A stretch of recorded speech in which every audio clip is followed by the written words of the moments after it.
Welcome to Robin and Rose. We're a husband and wife team running a home-based online gift shop.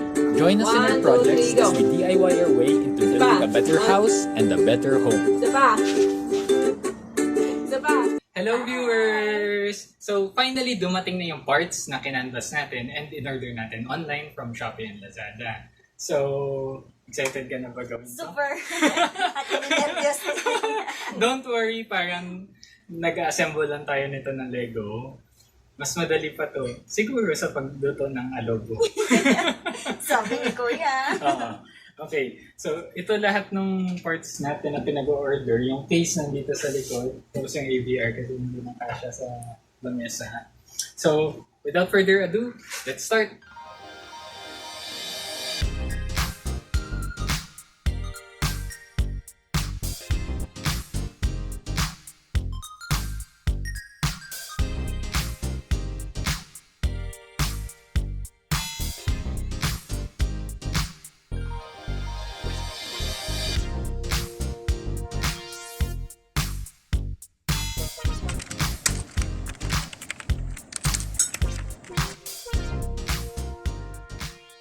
Okay, so let's do the unboxing.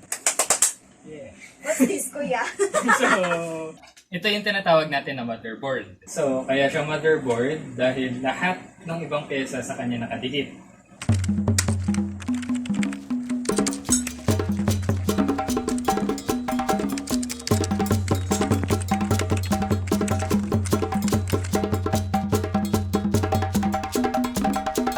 So, this is our motherboard. Everything else that we bought, dito siya kakabit either through cable or sasaksak siya directly.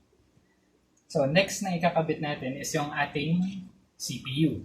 For our central processing unit, we got a Athlon 200GE, which is a 2-core 4-thread processor from AMD.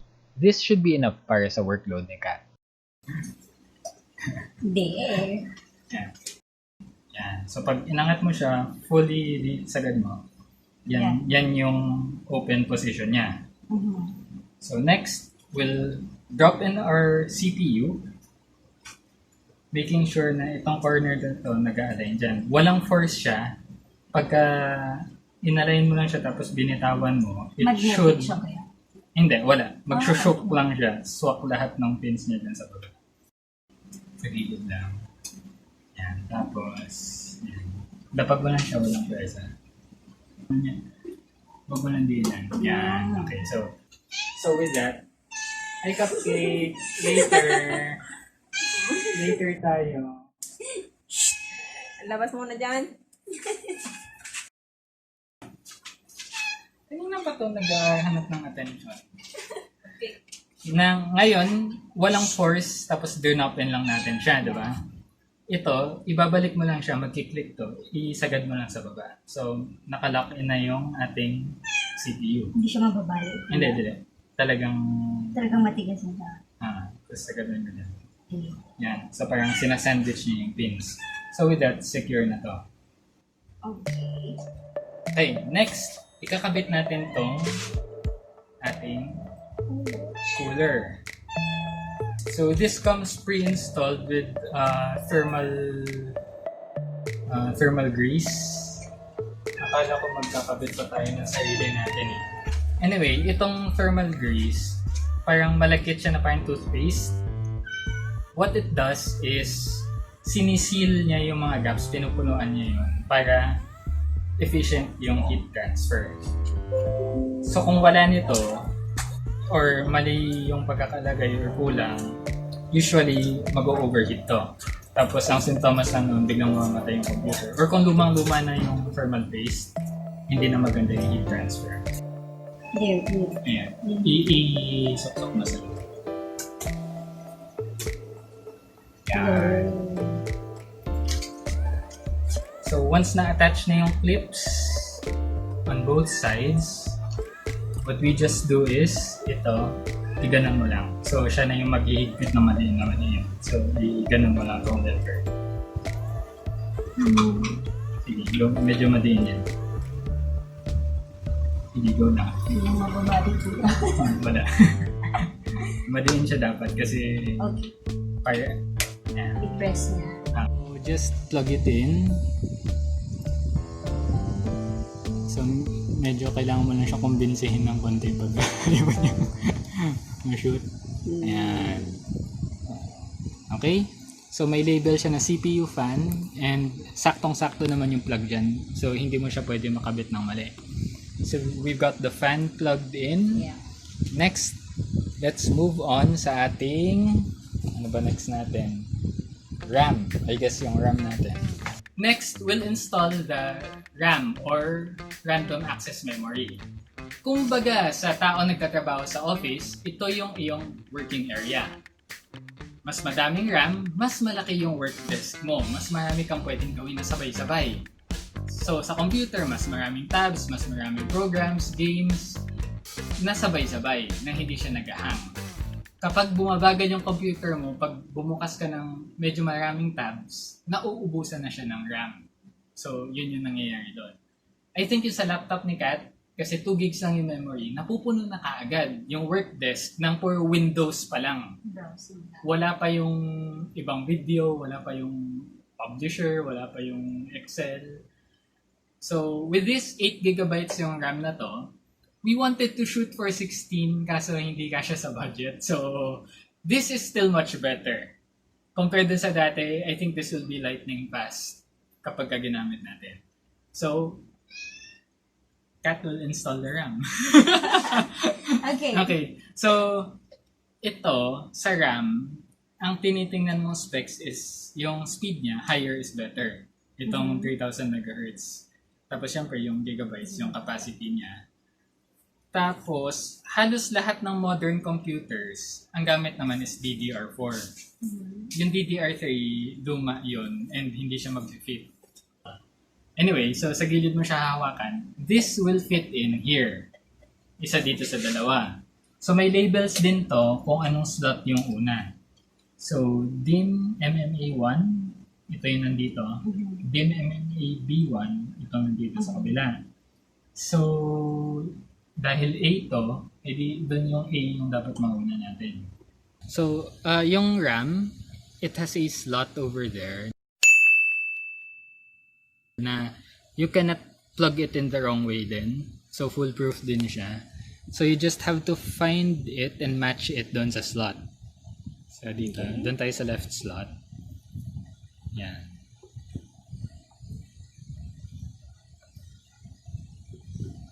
Okay. Pagka-plug in mo dyan, kailangan mo siya diinan ng konti, tapos magkiklik tong gilid niya.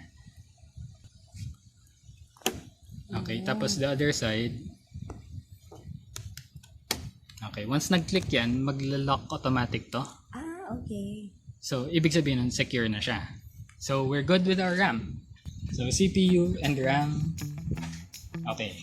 Yung isang slot po niya, kuya, para saan? Kung kailangan mo ng pangalawa.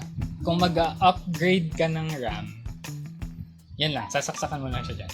So, pag gusto mo mag-upgrade ulit, bibili ka lang ulit ng isa pang ganito. Ideally, nagma-match. Pero kahit hindi, gagana naman siya. Kaso kung alin yung mas mabagal sa dalawa na RAM, yung mas mabilis, sasabayan niya yung bagal ng pinakamabagal. So ideally, pantay siya. Pero kung may makuha ka na mas mabilis o mas mabagal, okay lang din.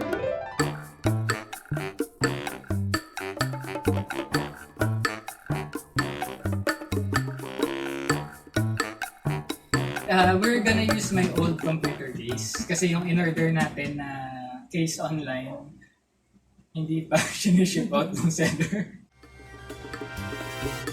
Did they really just put the Dell branding doon sa PC case? Anyway, we're just after the case. So para may magamit na si Kat kagad, we'll use this. Kung hindi dumating yun, sa kanya na to. Kung dumating yun, baka ilipat natin. Kung ano yung mas gusto niya na itsura. Okay? Dito natin siya imamount. So, mayroon siya mga standoffs dito. Karamihan dyan mag-a-align sa mga butas dito. So, kailangan na natin tanggalin to mga screw. And fit lang siya dyan. Kung saan siya kakasya.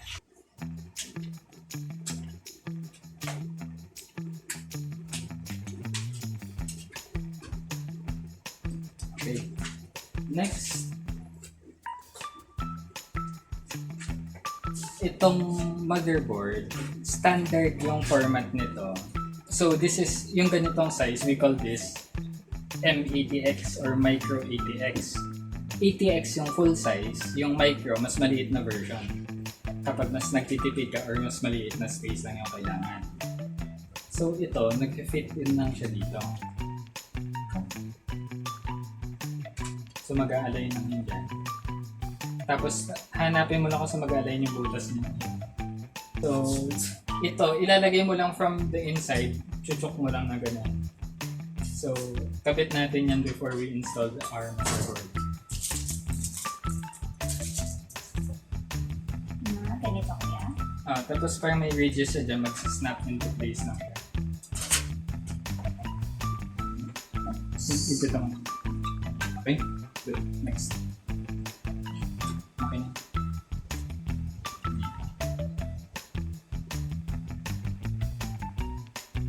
Pwede naman pala siya.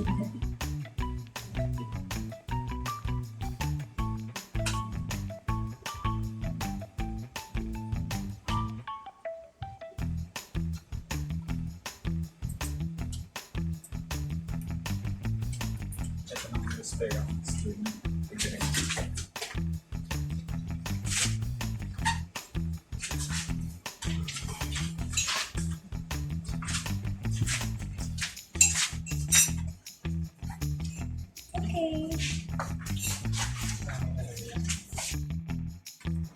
So, yung connections ng power reset, USB sa harapan tsaka sounds, dumadaan yan dito sa maliliit na cables na to. So, each of those may label yan. So, perfect. Next, yung power switch or yung reset switch muna. Okay. So, usually sa wiring, yan yung pinakamahirap, yung maliliit na yan. Kasi, Kailangan maliwanag yun. lalo na pag kinabit mo na yung ibang parts tapos nahuli siya, kung malaki kamay mo, mahirap maabot. Okay, so we're done with the case wiring. Ay, ito pa pala.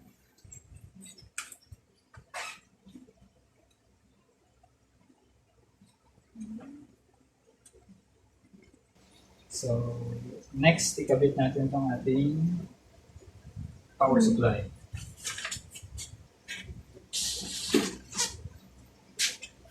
So, we got a Corsair CV450.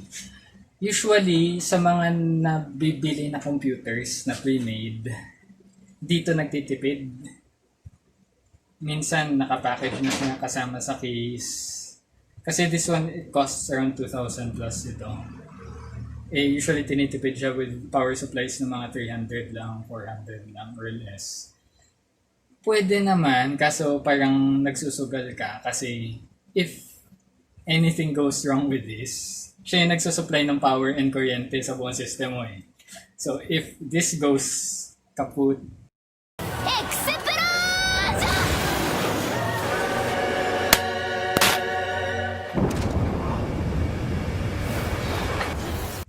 may tendency na ma-damage yung parts mo. So it's up to you if you want to take the risk. Kasi magkano ba in-invest mo dito, di ba? So, magkano ba yung additional 500 or 1,000 dito to ensure na maganda yung quality niya. So, ito yung tinatawag natin na PSU or Power Supply Unit. Kumbaga sa laptop. Ayan. Tapos may ano siya dyan. Tatapat lang yung butas niya. Okay. And diinan mo lang and just force it in.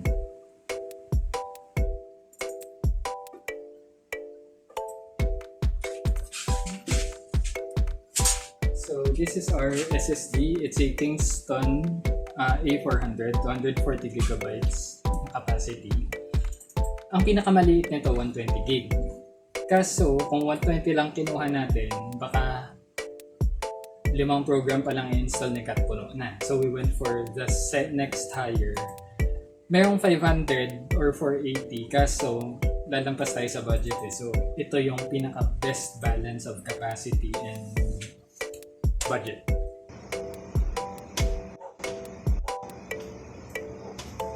Okay, so we got our SSD. Ating mga power cords, ikakabit na natin. So, pipiliin natin yung kailangan natin gamitin. Ito yung main ATX na power supply. So, ito yung nagpo-provide ng power sa buong motherboard. Siya yung pinakamalaki. Yan naman yung nagbibigay ng power direkta sa CPU natin. Normally, kung may video card ka, itong dalawang to, doon yung kakabit. Pero since wala tayo, tatabi lang natin yan.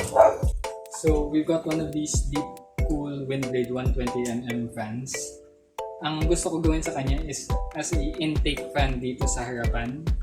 As an exhaust, I don't think kailangan na natin siya kabitan ng exhaust kasi the power supply should be enough for cooling kasi humihigop siya ng hangin palabas. Tapos may labasan naman yung hangin dito. Tapos yung processor natin, low power lang siya, so hindi siya umiinit masyado. So kahit isang intake fan lang, okay na siguro. Gusto ko intake fan lang na isa dahil ayoko maging masyadong maalikabok yung loob niya. Pag yung intake fan kasi natin dito, dadaan siya sa filter sa harapan. So lahat ng alikabok masasala dito sa filter niya. Ang buga paloob, malinis na yung hangin. Pero kung i-install kasi natin siya ng exhaust type, hihigupin niya yung hangin mula sa lahat ng butas-butas ng case mo. So, may dadaan dito sa gilid. So, hindi dadaan sa filter. Madali dumumi yung system natin.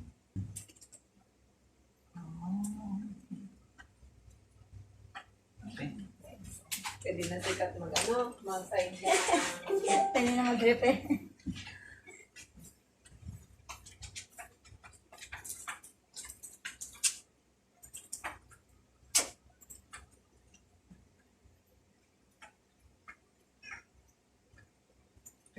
So, we've got all of our components in here. Yung motherboard natin, in-install natin yung CPU and the cooler, in-install natin yung 8GB natin na RAM, in-install natin yung power supply, and yung ating SSD. So, before proceeding sa pag-organize ng mga cables, we'll first test if this system boots up. So, makita natin na okay lahat before natin iligpit at isarado.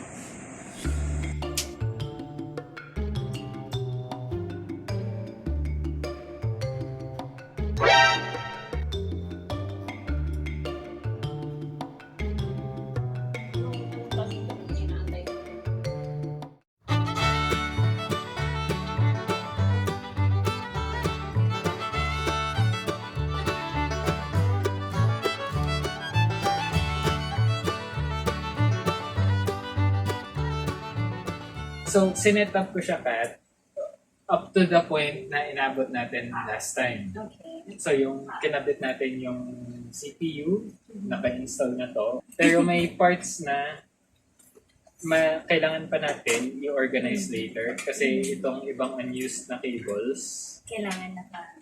Pero once ma-finalize na natin lahat ng parts, kasi may isa pa tayong i-install na component, which is our hard drive. Oh, okay.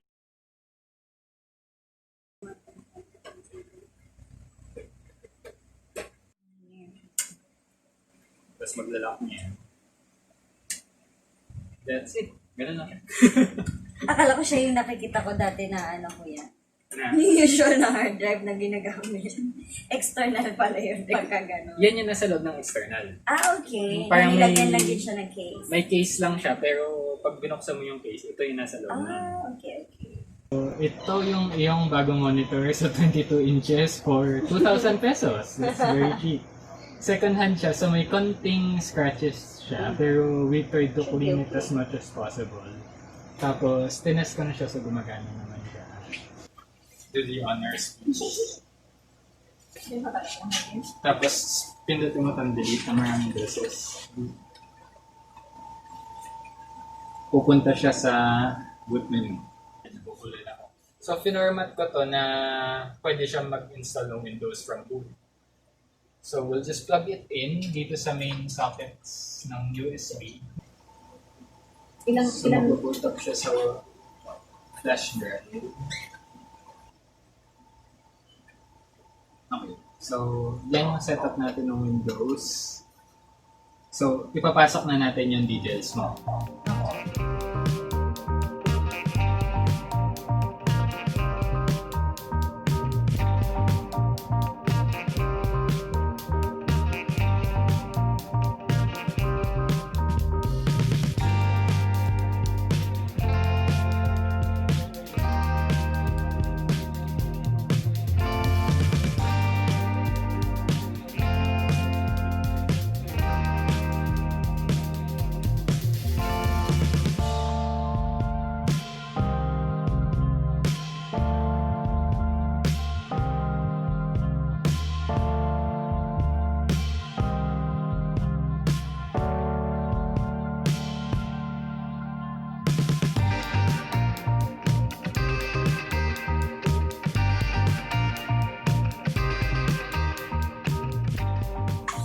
So ito, hindi ko makita yung panel niya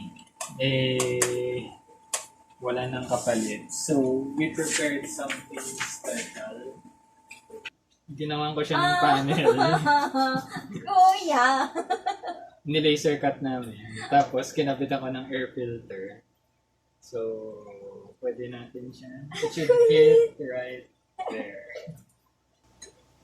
Para very personal.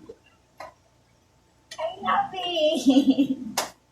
So, walang magkakamali na Kunin siya. sa'yo talaga. Thank you! Ang cute! Tapos, dog po! Ang cute! Thank you! Kinilig ako.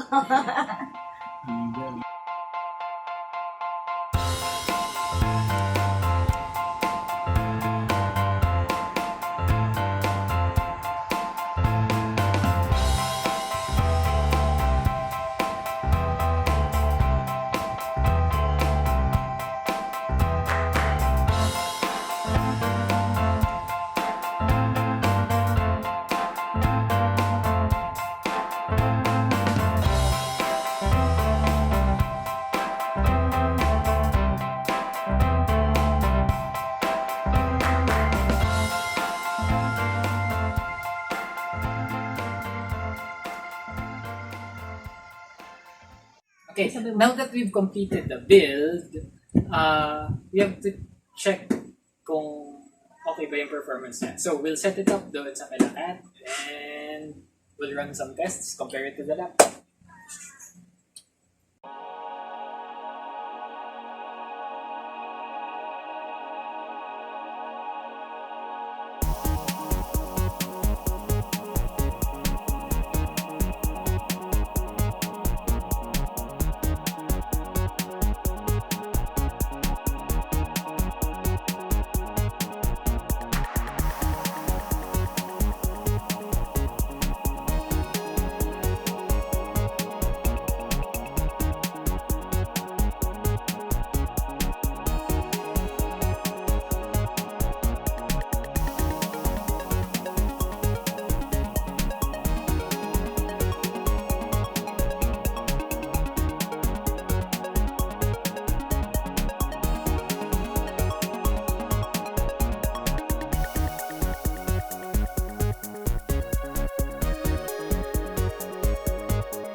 Okay, so Kat, anong masasabi mo tungkol sa ating maliit na project? I love it. I love it so much. The thought na pinaghirapan mo po siyang i-canvas, pinaghirapan mo po siyang i-shopping and i-build. Napakalaking tulong po niya sa akin actually sa trabaho ko, sa ginagawa ko. And I can't realize na medyo madali naman pala siya. Masaya siya gawin. And ako, kaya sobrang passionate ko about sa computers is I truly enjoy yung pag-shopping sa kanya. So, actually, hindi siya effort sa tingin ko. And yung pag-buo, excited lang ako every time a new system boots up or ayan, may Even yung natapos na build. pag-troubleshoot, yeah. Di ba? Not as much, pero yung feeling na binabangga mo yung ulo mo sa pader hanggang sa mag-iba yung pader. Yun. Ang sarap ng pakiramdam once ma-resolve mo yung issue. It's not without its risks though. So, medyo matapang ako dito with Cat's project kasi I've done several builds before. And confident ako na kahit ano man yung sumulpot na issue, more or less, kaya maasikaso. So, for beginners, do I recommend na mag-build from scratch? If it's for something that you will use immediately na kailangan mo. If for your work or dependent ka doon na hindi pwedeng hindi siya tumakbo, I would recommend just go to a store and have them assist you. May mga stores na pinapapili ka ng parts kung if you like the shopping part and doing all of the build theoretically, pero sa actual build mo, you need reliability. You can get one of your local stores to do it for you. Usually, may small service charge lang sila, pero dahil nasa store siya, all of the parts are there. If anything happens, yung replacement part, nandun na kaagad. So usually, you can get it up and running in a very short amount of time. So if you really absolutely need to have it running, I would recommend the route na have it physically built sa store. Pero if you're a little bit adventurous for gaming siya, or you still have a current PC na ginagamit mo pero upgrade siya for later, na in case hindi mo patakbo immediately within the day or the next 2 days, may ginagamit ka pa naman and hindi ka sobrang dependent dun sa bagong computer, then I think it's okay to try. Kasi with the online services naman ngayon, it's very easy to order and get replacements. Yun nga lang, ang factor mo is time. Sometimes kung magpapadala ng replacement, it takes a couple of days. Tapos usually, if you transact with the larger, more reputable stores, yung customer service nila, they're willing to walk you through, yung mga technicians nila, they'll walk you through yung mga troubleshooting steps and yung mga dapat mong gawin if in case you encounter any issues with your products. So, because of that, some of the products that we bought, although mas mahal ng konti, were from reputable stores.